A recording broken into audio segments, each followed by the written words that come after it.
Do y'all want to know what the 5 most profitable nurse-owned businesses are? Stay tuned for this episode. So, hey, Jamie, how are you? Hey, Dr. V, how's it going? I'm Listen, it's good. going good. It's going good. It's going good.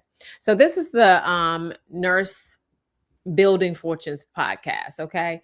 And Jamie and I have been friends for a while, and we are coming here to talk about everything nurse owned businesses. I wanted to talk about being married in business and being single in business, but she said no. She said, let's talk about this. I was Did like, you say listen, that in your message? I did say that in my Oh, message. okay. See, Because that lets you listen, know it how can be fast I be interesting. moving. I said, you said, what we going to talk about? And I was like, oh, we can talk about this. See, then listen to the whole message. We can see that now. All right. So now, um, so business number one, okay, which is one that I think that I have is very which I know can make a lot of money is med spas. Oh, So my God. this is your wheelhouse right here, Jamie. So go ahead, tell us. This is now, so running a nurse owned medical spa is very lucrative. And a lot of people think you can't do it because you have to have a physician, right? And some of these businesses we're going to talk about, you do have to have like a physician partner, or you have to have physician oversight. And there's a way that you can do that legally without getting yourself into any trouble, where you still own the managing business, right? Mhm. But in speaking specifically about med spas, here's the thing. There's a few things I want to say about it. Number one, yes, it's very lucrative as long as you establish yourself properly and appropriately and you follow the rules. Because of the fact that it's so lucrative, it kind of draws sometimes for people not to set up the most appropriate way. But there are so many out there that are thriving and that are doing it the right way. And let me tell you, your med spa can be what it is that you want, right?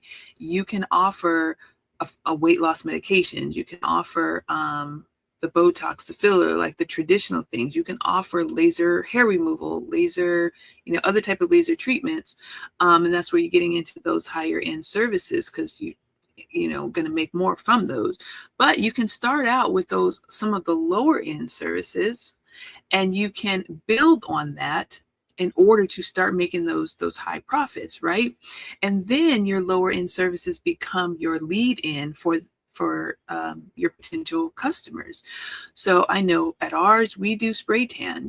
My avatar Is is it? a Caucasian lady between the ages of 40 to 50.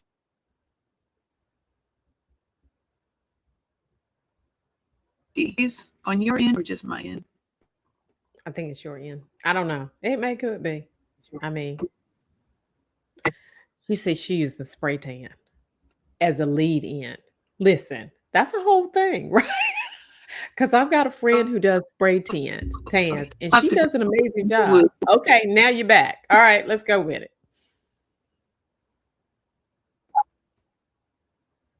Hold on a second. Okay, can you hear me? I'm back, I think. Okay, I can hear you now.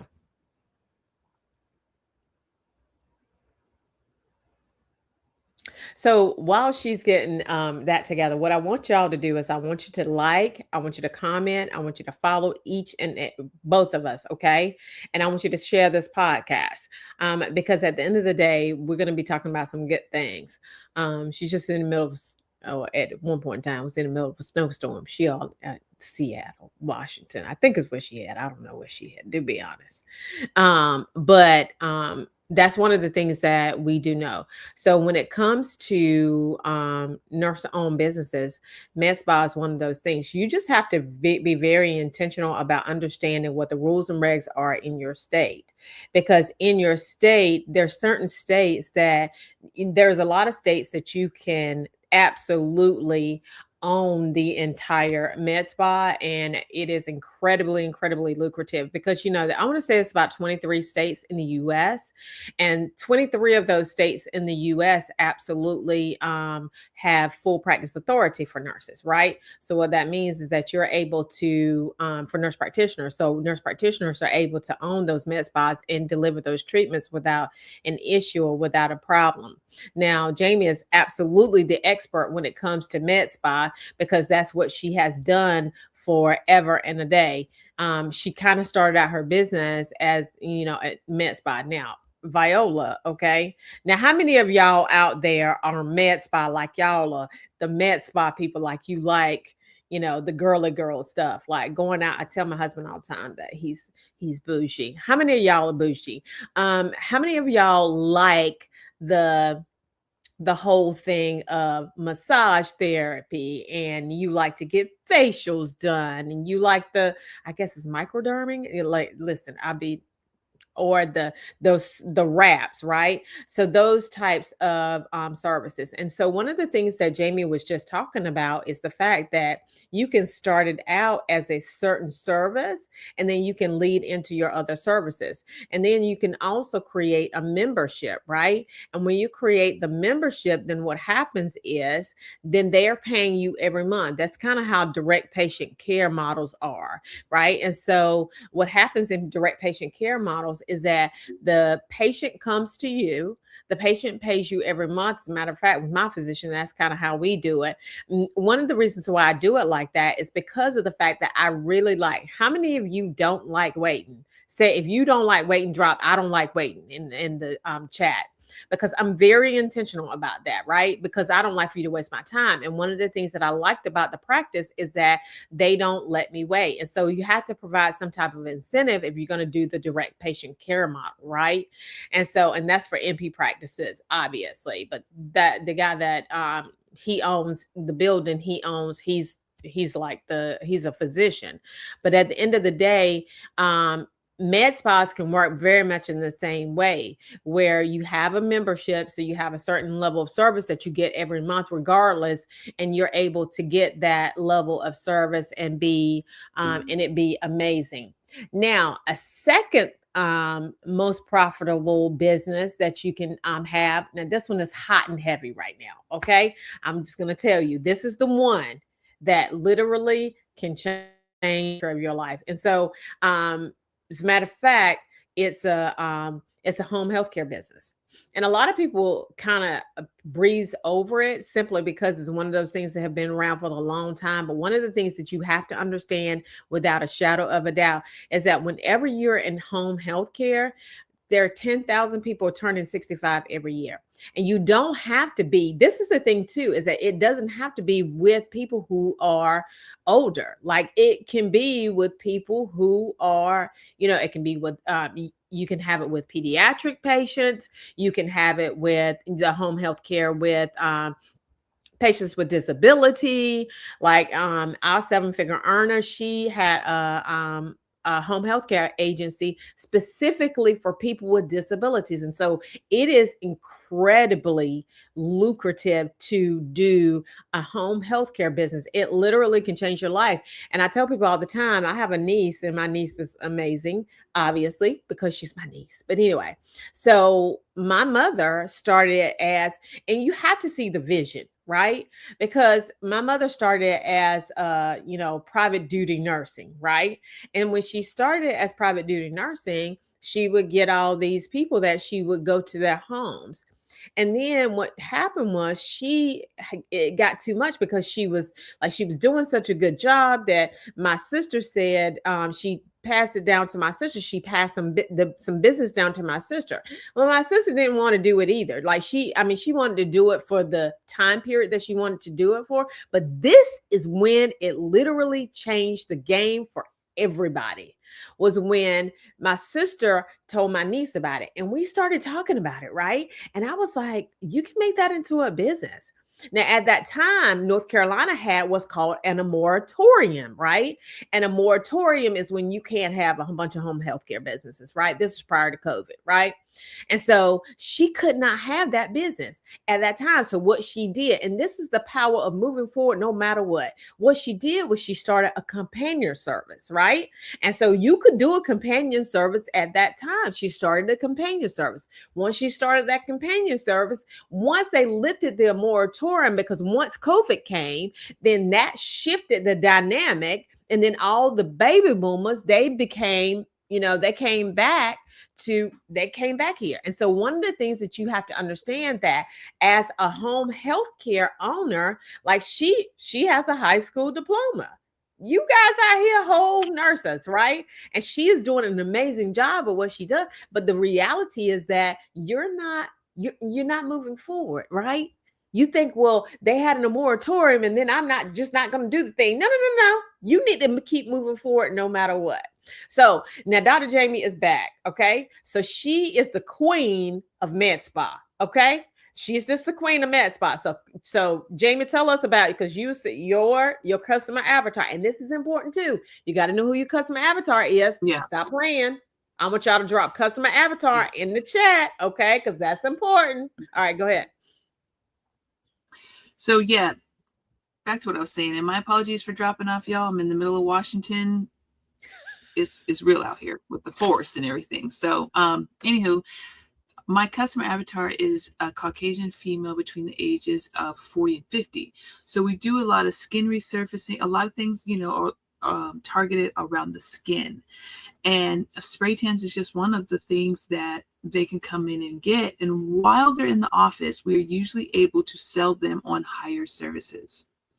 So they come in, they meet the staff, they meet the team, they upsell them to whatever, they potentially think that they may need or whatever. And so when I say a lower end service, I don't mean a lower end as far as the quality of the service. I'm saying as far as pricing, because they can come in and spend $30, $40 for a spray tan and end up leaving with a $2,000-$3,000 package for something else. And so again, the ability to make a lot of money is there. It's absolutely there. You just have to set your business up appropriately. Focus more on being set right, getting things done correctly and compliantly, and providing exceptional customer service, and you'll be able to build an amazing customer base. Even though one thing I hate to see is in these internet streets, people always say it's oversaturated. It's oversaturated. The field is oversaturated. Oh my God. The people who work to create a good customer experience, who are in compliance with their business and provide, good customer service, those are the ones who are going to have longevity in this career field, because it doesn't matter if you're doing lasers and I'm doing lasers, it all matters in how we retain our customers and how we provide, what they need. So yes, it's exceptionally lucrative. I mean, obviously I'm here in Washington State. I'm not even in Georgia.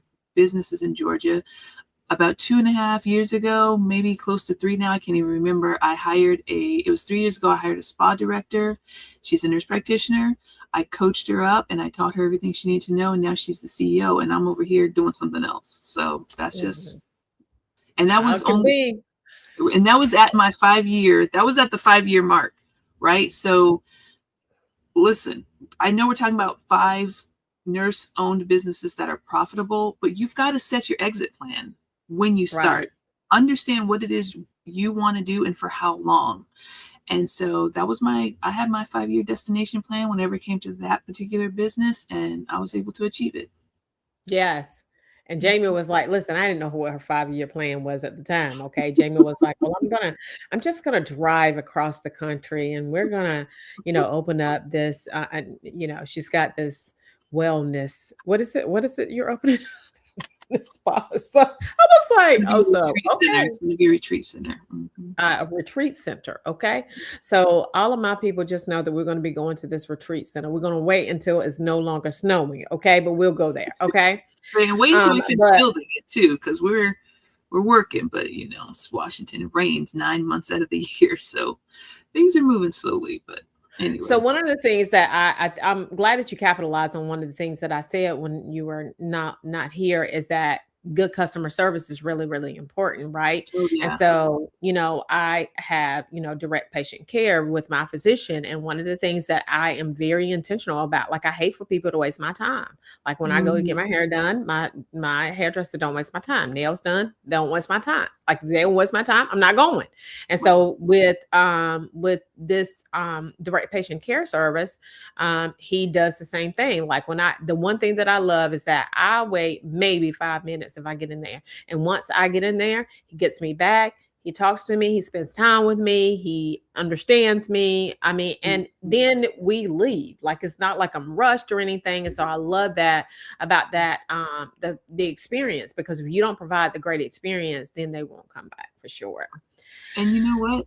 The type of customer service that you offer your clients, it's going to look different between the different things that we're talking about today. So Right. as a med spa owner, you have to go. I mean, these are people who are spending money with you and they don't have to. Like they don't Right. need your service. The people who are coming to you are coming because they want something, right? They want to look nice. They want their skin to be, glowing. They want. These are desires of theirs versus, having to treat diabetes. You know what I mean? Like it's Right. completely different.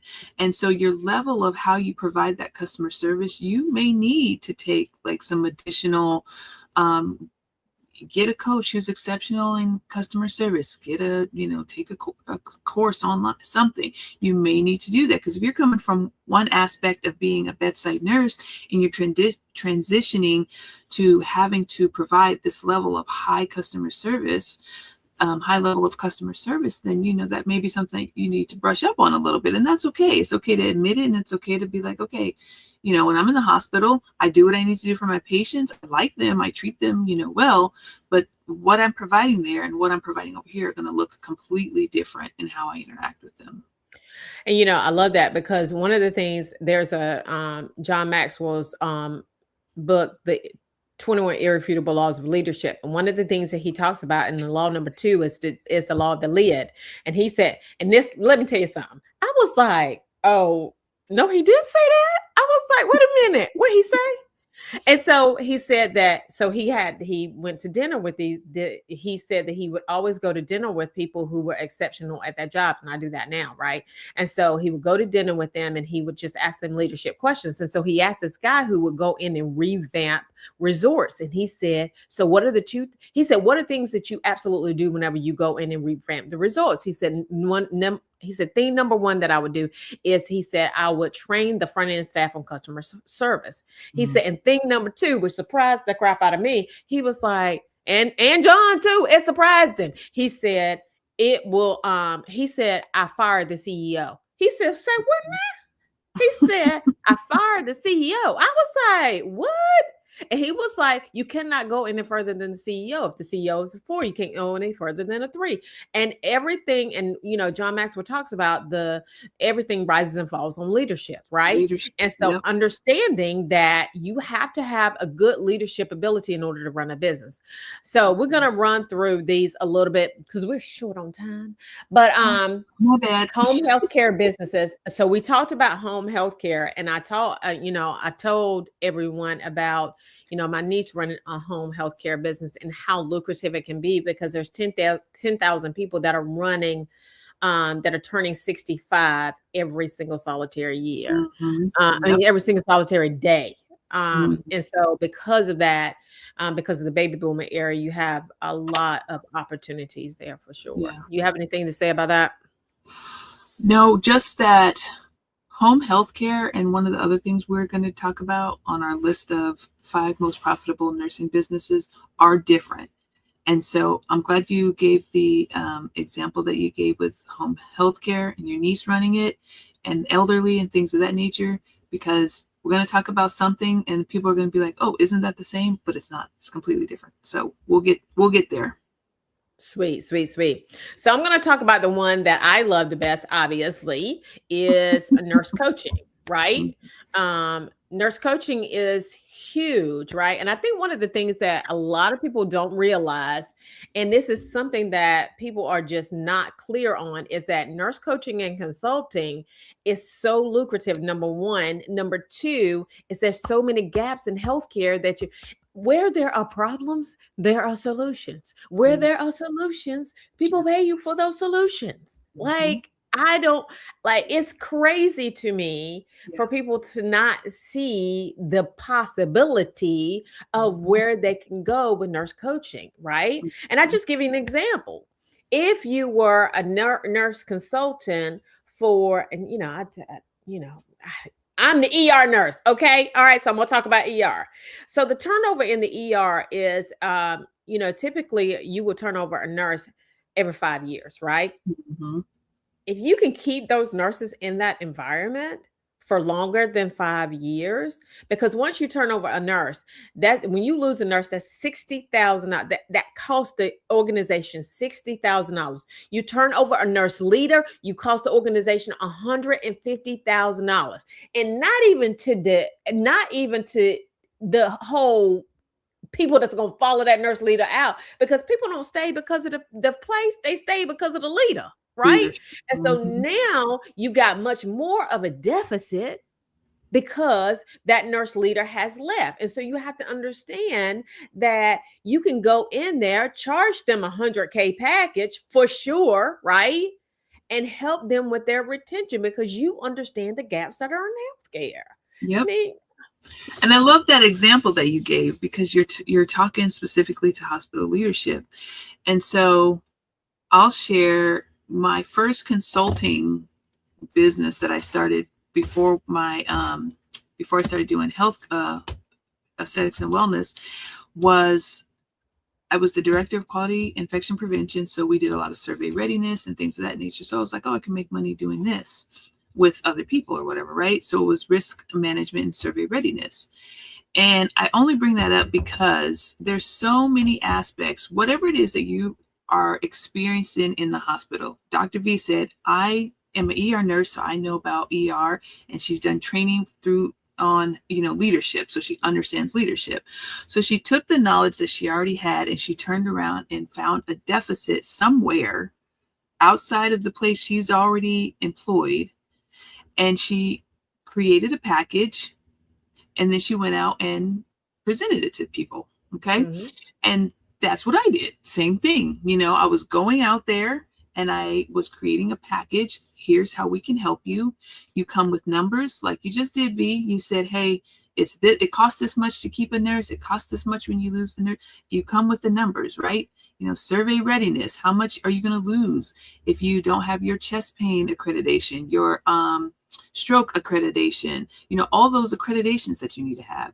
How much you're going to lose if your time to table from if a stroke patient that comes in and doesn't get to the CT by this time, how much money are you going to lose, right? And then you connect with people who can help you, because yes, I'm survey readiness and infection prevention, but hey, I'm going to ask you, I did work in the ER, but let's say that I never did. I'm going to ask you, you're an ER nurse, tell me what some of the challenges are in you meeting this goal.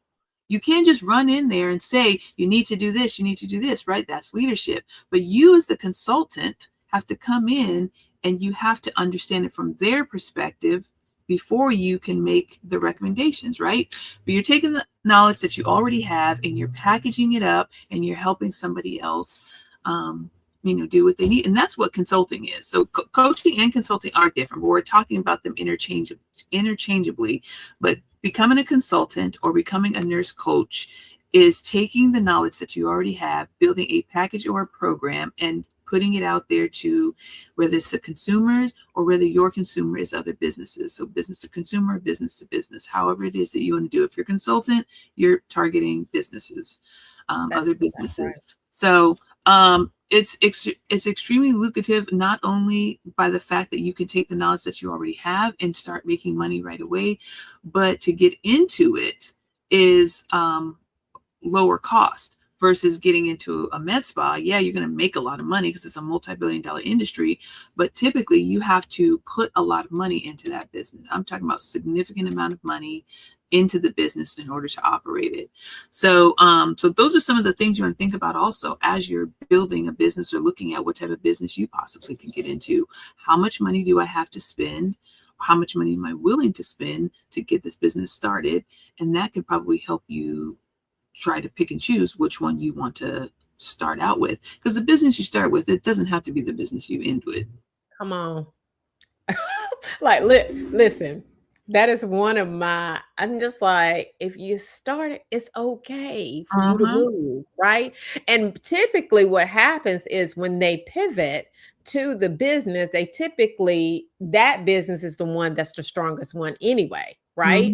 Because Because you've that's the one learned, that you've made your right. mistakes, you've learned, you've done the thing. Now you're like, okay, now I see I didn't make it in this one because of X, Y, and Z. Like your brain is starting to have that mindset shift that you need to have when you're going from an employee to an employer anyway.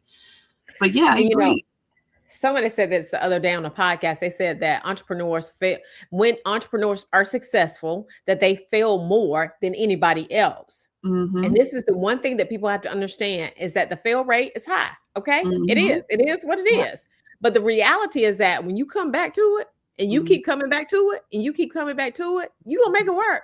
That Yep. consistency and that control, you're going to Consistency. make it work. It is what it is. Right. But we Yep. don't count the failures because we're so in tune to the wins, right? We're Right. so in tune to move towards the wins that it does Yep. not matter about the failures. It just is what it is. It's a part of the game.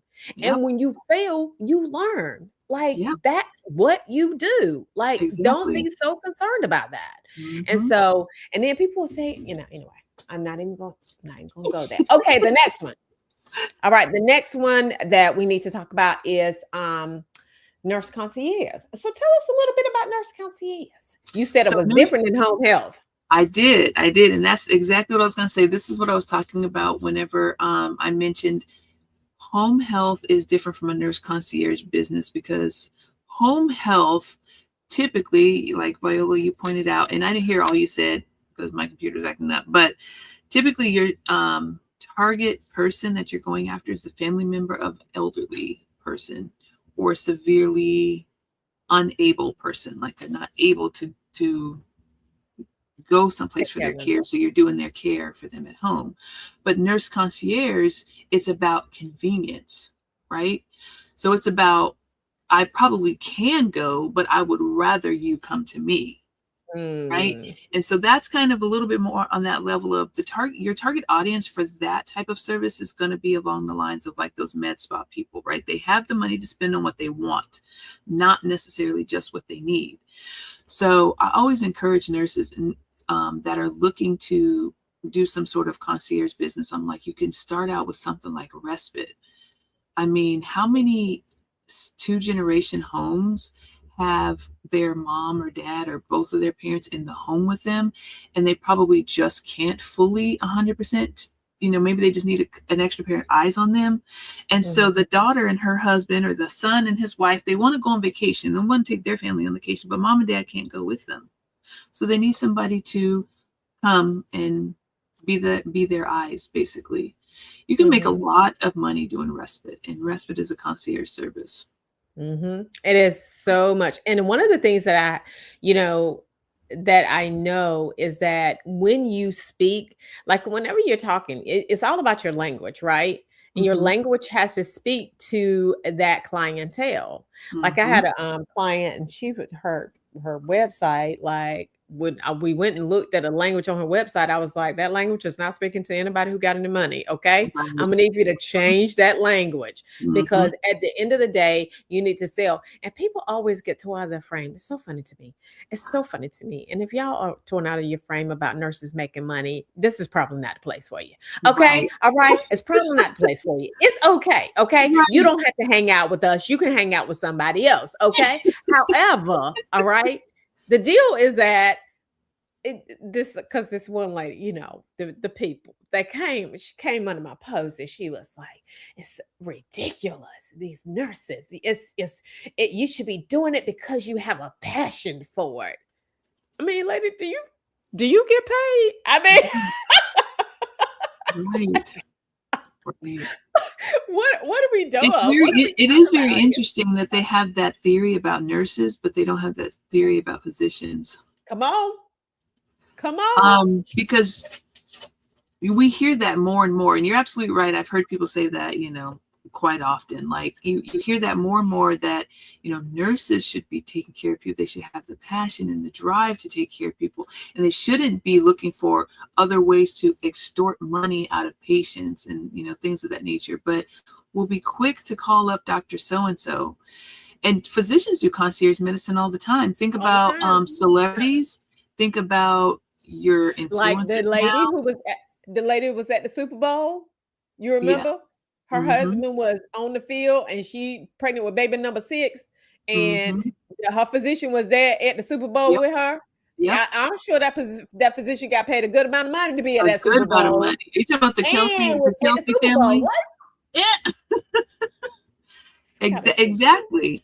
So should she not be accommodated and paid? Should she not offer that service because she's just doing it out of the kindness of her heart?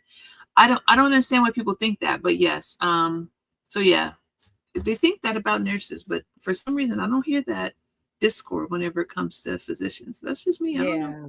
Yeah, it's very, very interesting. All So right, yes, last one. most concierge services, they're very lucrative. Make sure you're targeting the right avatar. Make sure your language, like Dr. V says, your language can't speak to, I just want to help. We are here to help. Home, that's home healthcare. Your language needs to speak to elite. Right. It needs to speak to elite. Think luxury. Think if you were going to go on a luxury vacation and you had $20,000 and you want to take your family on vacation, and you had to spend the whole 20,000. There ain't no spending some and pocketing the rest, okay? You got to spend the whole 20,000. What luxury things are you looking for? Are you going to be like, "Oh, I'm going to go down to Miami"? No. No. And if that is your thought process, then you need to change your thought process. But you're going to look for luxury. You're going to look for getting the most bang out of your buck. And that's what you need to present out to people as you're marketing for your concierge business. All right. What else we got? We got two All more right, the or one? last one is legal. Do we have 2 more? Okay. No, I think that's it. Okay. Okay, legal nurse consulting. All right. Listen. Legal nurse consultants make a lot of money, and you can Uh, be any discipline in the hospital. And what makes you even a better market for a legal nurse consultant, not that if you don't have this that you're not marketable, but you're going to get called upon easier if you have a certification in whatever it is that you work in. So like Dr. V is a certified emergency nurse. Me, I was CIC when I worked at the hospitals because I was certified in infection prevention. It's not that you have to have it. It just looks better. That's all, because when you start talking about legal nurse consultant, your name is going to be on legal documents. So to the courts, not to the people out there, we're talking specifically about sitting in a courtroom, being a legal expert, right? Then it looks better and you get picked up a little bit easier. But so again, I you have don't to have push to. back. So I have to push back on that one. Okay. And the reason why I have to push back on that one is because we have a nurse that's in our program that she does legal nurse consulting. She's not certified. She's made 70K over this last year. And that's not even her main business, right? That's kind of her, every now and then kind of I do it if I want to do it type of service. And I think one of the things, so for me, I just feel like that sometimes, now not all the time, but I feel like sometimes wanting to be certified kind of holds people back. It's So like that's getting why I another wanted to degree. point out specifically, you don't need it. Okay. But there are so many people that are already out there that have it, right? There are so many people that are CEN, that are CCRN, that have these credentials already. We're still talking about taking the knowledge that you already have. I'm not telling somebody you have to go out there and get. I'm saying if you're looking to start a business and you're looking to get into legal nurse consulting, and you have CCRN, and you have CEN, and you have some sort of certification in the area that you have experience, Now I got it. you are setting yourself apart from others. So Gotcha. lean into that. Go ahead and let's say you wanted to work on podiatry, but you're certified as a CCRN. Lean into the CCRN part so that you can get your feet wet, because it's going to make you more appealing to the eyes that don't understand, right? And then you can go and do whatever else that you want, podiatry, whatever, I don't know, diabetes, I don't know, whatever it is you want to do as far as focusing on that. It's a But lucrative field. that's a great point. And but the thing that I know and understand is that the loudest person who is in the market is the person who's going to get what they need. Yeah. And this is what people have to understand. The louder you are in the market, you are the Yeah. one who's going to get it. And Mhm. once nurses understand that, it's game over. Yeah. Visibility is the key. And I guess I grew up, because, I'm a little bit older than you. I grew up when, we had Encyclopedia Britannica, good Lord. And, to dial up, it's like, Listen, you know me what I'm too. saying? Listen, me too. And so I was like, and so the connectivity was not there. Like I didn't know who the people were that I went to high school with. Like I didn't know what they were doing. And once Facebook came on the scene, I was like, oh, that's what they're doing. Oh, I see that person, right? And so we have more connectivity now than we ever have. And the reality is, I think that some people take it for granted. Yeah. Because they don't really understand the power of it's free.com. They take it for granted in two ways. Number one, not using it enough to leverage yourself. Number two, using it too much and not in a way to leverage it yourself. Because at the bottom line, we're still professionals, right? We're still held to a different regard.